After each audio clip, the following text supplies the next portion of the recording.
misalkan kita lihat di sini, EVOS Divine bakalan mengamankan kawasan seperti biasa ada di Observatory dan di sekitaran Blue Zone Graveyard ini bakalan jadi milik EVOS. Cuman kalau gua inget di match Bermuda sebelumnya, Iko itu ada di Bull's Eye dan juga di sekitaran CBR juga. Ini kemungkinan potensi mereka untuk ketemu di early game itu bakalan gede banget, Bigan. Iya, tapi di game pertama karena memang rotasi dari kedua tim ini beda. Sementara Eko-nya lebih condong ke arah kanan, ke arah mil, dan EVOS-nya lebih lama bertahan di arah sana. Jadi mereka nggak ketemu nih. Malah si Eko-nya sendiri lebih condong ketemu sama tim SES Alpha Inc. Tadi Eko Esports Hashtag 12 juga di area Riverside. Oke, itu yang bakalan jadi menarik ya. Apakah Riverside nanti bakalan jadi saksi kembali untuk pertarungan antara kedua tim tersebut. Tapi kalau misalkan kita agak flashback lagi di match sebelumnya, di Bermuda match pertama juga, intensitas fight-nya masih sangat pasif. Tapi sekarang ada perang, Bigan. West Bandits ternyata kali ini Lexus Boy harus sudah membuka krononya. Dan sayangnya LGA tidak mampu diselamatkan. Ini jadi satu catatan lagi untuk tim West Bandits. Karena memang ternyata drop zone-nya sendiri banyak terganggu. Sementara ada Prime, seperti biasanya mereka akan masuk ke area Sentosa. Dan sayangnya ini ya West Bandits yang gak bisa masuk ke area Sentosa sana. Malah terkat kali ini posisinya oleh tim First Rider yang sudah mulai melepaskan kembali tembakan mendarah lagi di hadapan sana. Granat yang masih belum sampai tidak mampu memberikan damage dan Darko berhasil mendapatkan Lexus Boy. Dua orang tersisa dari West Bandits. Yes, menurut gue di sini West Bandit Lexus Boy udah bener-bener kejepit banget posisinya. Dia pengen kabur udah nggak bisa, apalagi dari posisi First Rider itu sendiri kayak bener-bener ngunci pergerakan dari Lexus Boy. Tapi di sini yang menjadi satu keuntungan untuk West Bandit adalah dengan terkuncinya Lexus Boy, otomatis kan pertahanan ataupun penyerangan dari First Rider ke fokus ke satu player yaitu Lexus Boy. Sehingga dua orang lainnya dari West Bandit ini mereka masih bisa untuk kabur dulu sejauh mungkin, Bigan. Iya, jadi bait lah ya. Bait. Istilahnya jadi bait. Tapi yang dilakukan oleh First Rider untuk komit ngefight ke arah dua player dari West Bandit ini justru malah nguntungin buat The Prime menurut gua. Karena yang ngebuat sekarang The Prime-nya mendapatkan lootingan benar-benar begitu aman di area Sentosa. Tidak ada gangguan dari siapapun, bahkan tidak membagi lootingan dengan siapapun. Oke.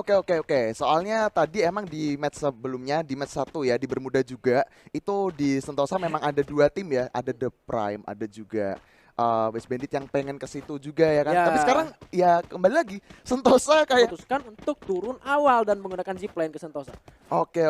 Mungkin kayak sedikit ada keraguan ya, kira-kira lebih baik langsung terjun dari pesawat ke Sentosa atau mungkin mau lewat zipline untuk lebih amannya. Tapi mungkin karena The Prime-nya udah ngeduluin, makanya di sini West Bandit yang ngalah. Tapi karena West Bandit ngalah, dia malah sedikit agak terkocar-kacir dengan hadirnya First Rider tadi, Bigan. Nah, itu dia First Rider juga sebetulnya kalau boleh gue bilang mereka tidak dalam drop zone terkuatnya. Karena kalau kita tahu sendiri untuk First Rider ini mereka adalah tim yang bisa menguasai dua area sekaligus. Ada area Bima Sakti dan juga Katulistiwa yang sebetulnya selama fase regular season kemarin First Rider selalu bisa menguasai. Bahkan EVOS lewat ke sana aja tumbang. Oke, jangankan Bima Sakti dan juga Katulistiwa yang sempat lo bilang, di pick itu sering banget First Rider ngedrop di situ juga. Atau mungkin kalau misalkan mereka nggak ngedrop di pick, ya mereka bakalan rotasi ke arah situ juga. Misalkan habis dari Bima, mereka langsung belok ke pick. Jadi dominasi dari First Rider menurut gue emang lebih condong di area map tengah. Mereka lebih seneng nungguin daripada ditungguin. Lebih seneng nungguin daripada ditungguin ya, karena ya nungguin memang lebih enak gitu loh daripada kita dia lebih seneng nungguin daripada ditungguin. Jadi dia nggak perlu kemana-mana banget, nggak perlu nyari-nyari, nggak perlu ngejar karena memang nungguin lebih enak gitu. Kalau misalkan mereka udah dapet komponnya, ada yang dateng ya udah tinggal welcome aja, say hi. Iya. Tinggal gimana caranya mempersiapkan satu mekanisme defense yang cukup baik ya tentunya. Setuju. Kayak misalkan mereka ketika melakukan satu defense di satu spot yang emang udah tercover oleh sebuah zona, mereka tinggal ngumpulin beberapa glul aja, Bigan. Tapi kalau misalkan kita bahas soal First Rider, kita bakalan simak sejenak karena ternyata West Bandit yang tersisa 2 orang itu barusan melakukan tembakan ke arah tim DG. Cukup berani keputusan dari seorang Alpha yang sudah mulai melepaskan tembakan open firing ke arah tim dari DG Esports yang sebetulnya sedang melakukan rotasi juga. Kalau tadi di game pertama kita ingat DG Esports sendiri itu melakukan holding position di area mercusuar. Sekarang mereka sudah mulai agak sedikit lebih naik ke arah atas dan posisinya pun masih cukup aman sejauh ini di area garasi yang dikuasai oleh tim dari DG Esports seharusnya di arah sana ya. Betul. Masih cukup pasif lah ya. Masih cukup pasif, apalagi kalau misalkan dilihat sekarang Bigan, ini kan masih ada 12 tim dengan 46 orang yang tersisa. Nah, 2 orang yang terculik itu kebetulan baru dari West Bandit doang. Lainnya, tim lainnya nih kayak mereka belum ada sebuah pertunjukan ataupun pertempuran. Mereka masih saling nungguin di drop zone mereka masing-masing, atau mungkin mereka mencoba rotasi juga. Dan sekarang kita lihat, bahaya nih. Ini sebenarnya tempat agak keramat sih kan. Iya, tempat keramat. Gua di setiap nge-cash ya, kalau ada dangernya di sana itu pasti selalu ada korban. Oke. Entah kenapa. Apalagi sekarang babak-babak krusial kayak gini, angker rasanya men. Iya, makanya kita bisa sebut juga entah itu angker atau keramat. Soalnya kalau misalkan ngomongin memakan korban ataupun memakan nyawa, gue setuju banget. Kayak udah sering banget di tempat di sekitaran pik tersebut karena emang nggak ada kompon. Kayak misalkan let's say rumah yang ada atapnya paling nggak buat berlindung dari gempuran danger, itu nggak ada sama sekali.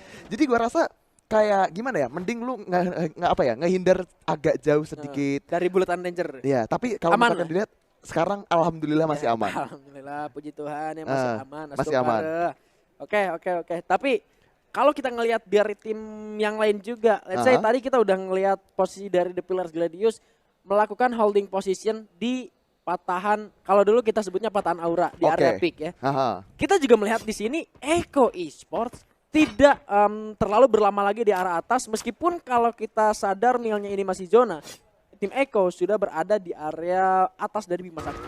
Oke, tapi sepertinya kita bakal simpen dulu Bigan, karena di arah IOG kayaknya bakalan dihantam dari segala arah nih. Iya, terlalu terbuka posisinya, memaksa seorang Azril kali ini harus membuka krononya. Ternyata Azrilnya harus terkembangkan kali ini, masih ada sebuah tembakan dengan treatment gun ya, yang bisa mengheal rekannya. Bahkan di sana juga ada Pillars Gladius yang melepaskan tembakan ke arah tim IOG. Azrilnya lagi-lagi harus tertumbangkan untuk kedua kalinya. Kali ini bakal diselamatkan juga 2 orang atau 2 tim yang menghantam posisi dari IOG ketika mereka sedang melakukan rotasi untuk masuk menuju ke area pick. Sudah di-cut oleh 2 tim sekaligus. Yes, tapi gue rasa di sini ketika dari IOG pengen masuk ke Pocinok, gue setuju banget apa yang disampaikan Bigan tadi. Memang kayak udah terseok-seok duluan di awal. Cuman dengan satu mekanisme pertahanan yang cukup baik, apalagi ketika tadi Azril ditembak dari 2 arah yang berbeda, dari arah The Pillars, kemudian dari arah DG Esports juga. Dari rekan tim IOG ini mereka langsung melakukan satu atau beberapa cover dengan cukup cepat dan cerdik. Krono langsung dibuka semua untuk mengamankan Azril. Jadi kayak di sini objektif dari IOG, gue rasa mereka kayak di early game gak mau kehilangan 1 personil pun, Bigan. Nah, sayang banget soalnya kalau misalkan udah kehilangan 1 pun, itu berarti untuk power firing kita yang bisa dipertanggungjawabkan kalau udah masuk mid sampai ke late game. Nah, itu yang bahaya. Kalau misalkan nih kita ambil dari Eko, Dutnya keculik. Gak ada orang yang open war dari tim Eko. Gak ada open war dari Granat. Jadinya nantinya itu 1 orang keculik aja sebetulnya berpengaruh. Betul, berpengaruh banget. Tadi kalau misalkan lu ngomongin misalkan misal Dudes keculik nih. Tadi kan lu bilang gitu kan. Padahal lu kalau misalkan lihat di scene kompetitif, Dudes selalu bawa grenade di atas 10. Itu dia makanya. Itu. Apalagi di meta sekarang dengan granat ya, pertempuran lebih condong di area jarak dekat. Udah nggak lagi LDR-LDRan kadang-kadang. Kalau udah bisa di komit jarak dekat, kita punya granat, kita punya vektor, kita punya krono. Kenapa enggak? Hayo, kita buy one, gaskan. Oke, ya gue setuju banget. Kalau misalkan ngomongin pertarungan jarak dekat, emang untuk saat ini lebih didominasi jarak dekat juga. Betul. Kayak ngomongin penggunaan jarak dekat kayak grenade, kemudian double vector, UMP mungkin. Dan lu sadar juga nggak, penggunaan shotgun itu kayak udah bener-bener jarang banget. Kalau dulu kan masih banyak banget tuh meta kayak entah itu double barrel, M1014. Tapi MG7 masih mendominasi juga. At least bisa kita bilang udah balance lah ya, seimbang. Seimbang untuk penggunaan dari setiap senjata yang ada di Free Fire ini. Kita move terlebih dahulu karena di sini sudah ada MVP di round sebelumnya. EVOS Mr. 05 berhasil mendapatkan 3 kill dan membawa timnya mendapatkan buya. Iya, ini dia. Predator di match ketiga tadi ada di Purgatory EVOS Mr. 05 yang sepertinya sekarang dia masih coba standby di area kompon mereka. Dan sekarang kalau misalkan kita lihat GPX kayaknya bakalan ketemu dengan tim The Pillars. Apalagi barusan ada UFV yang numpang lewat ke arah mereka. Dan sekarang harusnya sih perangnya nggak bakal lama lagi, bakalan pecah. Waduh. IOG ternyata keculik juga, Bigan. Waduh, ini ternyata permainan dari NXL Liga Game juga patut diwaspadai karena dari tadi NXL ini nggak kelihatan. Mereka melakukan rotasi dari area Rim 6 Village melewati Clock Tower dan posisinya pun tidak terlihat, tiba-tiba udah ada ngedrop di satu tower yang sama berempat sekaligus yang membuat kali ini posisi dari Island of God benar-benar dipincangkan dan Ketemu kah? I don't know, enggak. Karena IOG-nya sendiri udah kabur. Oke. Gua kira dari info sadar ada pergerakan dari IOG yang berusaha termasuk zona dan sekarang EVOS Kenzo dan juga Sam13 juga ternyata mereka nggak notice kalau di belakang mobil mereka itu ada IOG. Dua orang numpang lewat. Punten gitu kan. Punten. Tapi ini gue menarik. Metamisha yang digunakan oleh tim EVOS. Sekalipun kayak mereka misalkan gak nemu mobil, motor pun jadi. Iya. Apalagi udah ada Vector yang dipakai sama Mr. 05. Ya kan, ngeras, naik motor, turun pakai Vector. Itu emang gaming sekali. Menjadi meta yang sekarang, tetapi di sini Mai Putra berhasil mendapatkan 2 knock dan sebuah granatnya menuju ke arah tim dari Sari GPX yang bakal dilululantakan. Sebuah granat kembali didapatkan dan jebret. Oke, 118 damage menuju ke arah lawannya. Disiapkan kembali, dimasak lagi bersama dengan Alvaro yang sudah mulai dilemparkan. Dua orang tumbang kali ini dari Sari GPX, bahkan sudah ada yang terending. Mai Putranya sudah mulai masuk juga bertahan dari lawannya bersama dengan satu orang rekannya kali ini. Wingsnya sulit dibalik sebuah gluor kali yang bakal dihancurkan. Masih bisa selamatkan Putra, hamnya malah dibayar begitu mahal. Devito-nya juga terkena crown. Kali ini masih 3 lawan 2 dan bakal coba terus digerus habis-habisan. 2 orang terculik, tetapi kali ini Justin berhasil mendapatkan dirinya sendiri dengan sebuah granatnya. Malah harusnya tereliminasi kalau misalkan dikomit oleh tim dari The Pillars Gladius. Tapi pergerakan dari The Pillars Gladius sepertinya gua melihat sedikit keraguan-raguan di diri mereka. Ternyata di arah sana NXL Liga Game harus tumbang di posisi ke-12. Waduh. NXL Liga Game pulang di posisi ke-12 dan juga tadi West Bandit kalau nggak salah dia juga pulang di posisi ke-11. Kalau misalkan kita lihat pertarungan antara The Pillars dan juga GPX ya, itu posisi GPX bener-bener susah banget dan sekarang malah ketahuan sama EVOS, Bigan. Ya, Street yang sudah mulai melepaskan tembakan ke arah lawannya, apalagi Streetnya udah pakai Moko, kelihatan juga seharusnya posisi open dari Siren ya sudah mulai coba dipantau oleh Mr. 05 dengan sebuah gol juga dibuka, sepertinya bakal dilemparkan juga granat seharusnya dari Mr. 05 kali ini. Coba dilemparkan, pasak jebret. Wow. Satu granat, satu squad rata.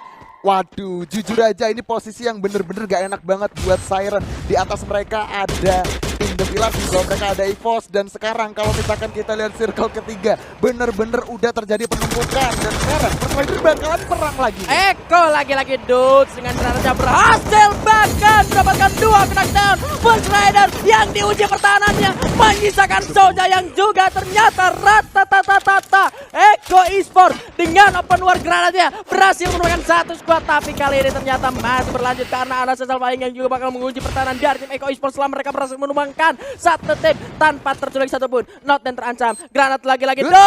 Aduh, ternyata dia Curah Abak yang berhasil mengending seorang Zixia. Cukup bersabar kali pertahanan dari tim Eko Esports yang bakal diobrak-abrik tentunya oleh Sesal Faing yang sudah mulai masuk. Di arah lini ternyata Jojo malah mendapatkan satu player dari tim Onyx Olympus.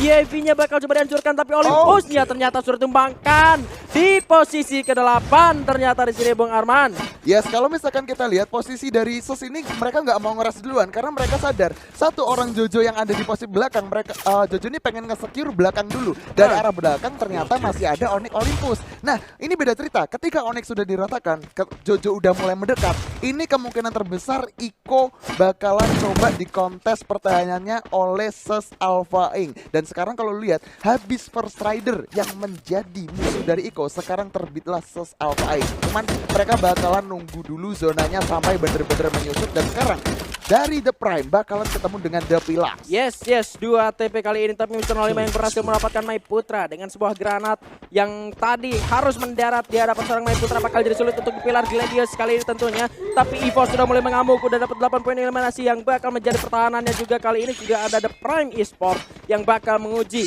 tim dari EVOS Divine yang lebih untuk sedikit lebih narik mundur kembali, karena memang mereka punya objektif yang lebih bijak dan lebih aman harusnya untuk masuk ke dalam zona selanjutnya. Sementara tim dari The Prime Esports agak sedikit tertahan. Di arah samping sebelah kiri ada The Pilar, sebelah kanan juga sudah ada DG Esports yang sudah mulai tergigit zona. Bahkan Ikam pun udah kelihatan yang kali ini sudah mulai seperti open firing menuju ke arah Ikam. Tetapi dari TR9 juga dengan senjata MP5-nya masih cukup sulit untuk men-takedown satu player dari tim DG Esports. Lord, ternyata didapatkan seorang Jojo dengan snipernya yang begitu mematikan. Bahkan ternyata di sana langsung terending. Coba dihancurkan keluar dari depan sana. IOG-nya kubang di posisi ke-7. Sayang, 1000 sayang. Fung jika dikembangkan ternyata straight juga berhasil mendapatkan killnya kali ini. Dotnya berhasil memakan Ikam dan langsung dipulangkan secara lobby. Zonanya agak sedikit besar, tetapi Nathan juga dikembangkan kali ini bakal diuji. Sesalvaing oleh EVOS Divine, meleset sedikit keluarnya dari pasang oleh seorang Jojo kali ini. Mundur juga pertahanan dari tim Eco Esports. EVOS-nya begitu komit untuk masuk ke pertahanan dari tim Sesalvaing. Kemana di sana ternyata ada 2 tim juga. Jojo berhasil dapatkan oleh Mr. 05 kali ini, langsung dikenak down. Bakal coba di-end dulu, enggak ada pelontar yang dikeker menuju ke arah dalam, tapi masih belum berhasil mendapatkan korban. Barra berhasil mendapatkan dot kali ini yang bakal landing 2 orang, dan ternyata TP-nya Gladiusnya rata, tapi masih ada ses yang harus dipulang makan ke dalam lobby. Mr.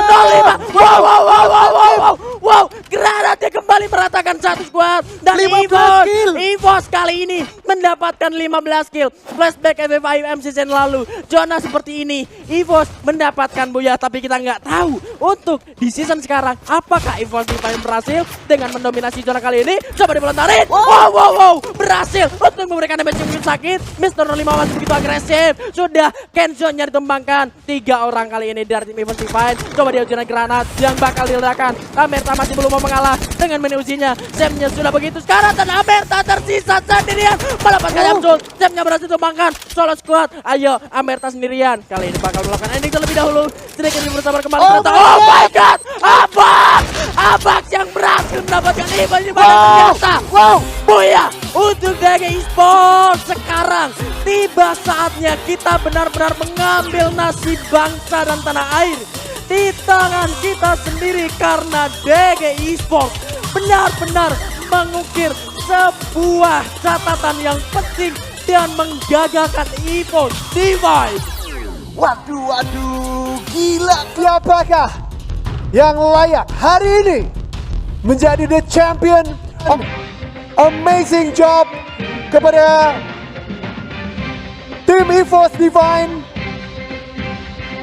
dan mereka sendiri juga mendapatkan tiket ke babak finalis, ke babak finals Free Fire Asia Championship.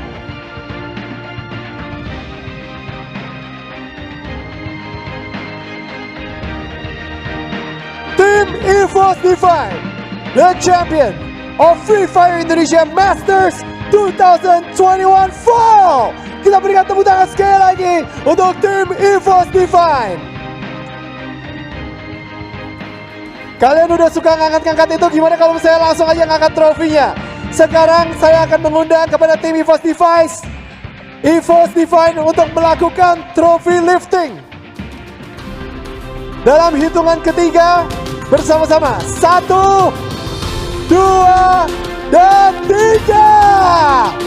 EVOS Divine, the champion of Free Fire Indonesia Masters 2021 Fall.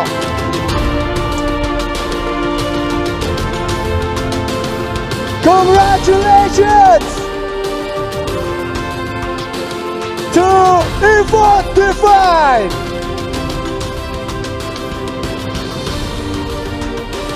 What a spectacular grand final today. Tidak ketebak sama sekali.